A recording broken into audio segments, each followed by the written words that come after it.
আওয়ামী লীগের কার্যক্রম নিষিদ্ধ হয়েছে তাদের গুম খুনের মাধ্যমে মানবাধিকার লঙ্ঘন ও ভোটাধিকার কেড়ে নেয়ার দায়ে।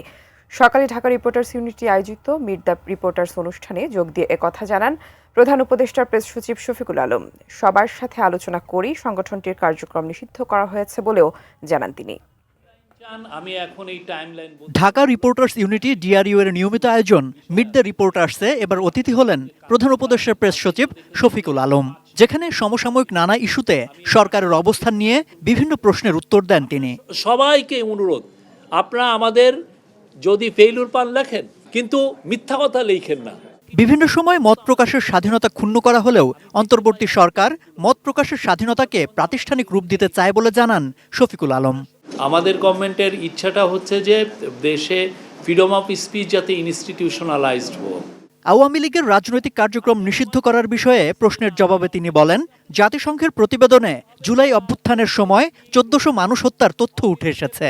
তা নিয়ে আওয়ামী লীগের কোনো অনুশোচনা নেই।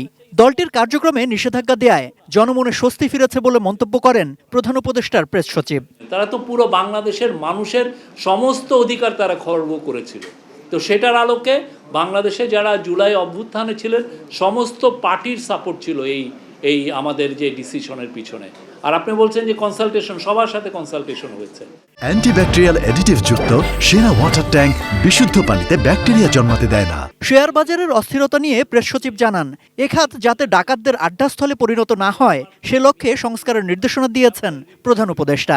এমন যেন ব্যবস্থা না হয় যে আমি এক ডাকাতকে সরিয়ে আর এক ডাকাতকে আনলাম।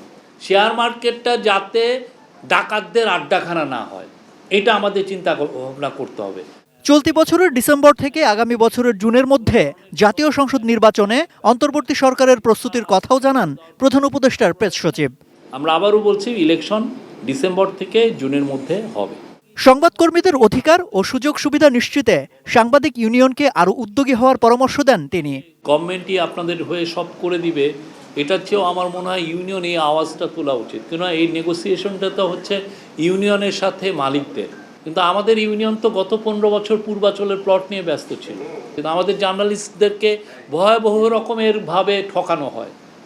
5,000 টাকা বেতন দেওয়া হয়, 10,000 টাকা বেতন দেওয়া হয়। এই যে ঠকানোটা, সেইগুলো নিয়ে আওয়াজ তোলা উচিত। সম্রাট আনোয়ার, এটিএন নিউজ, ঢাকা।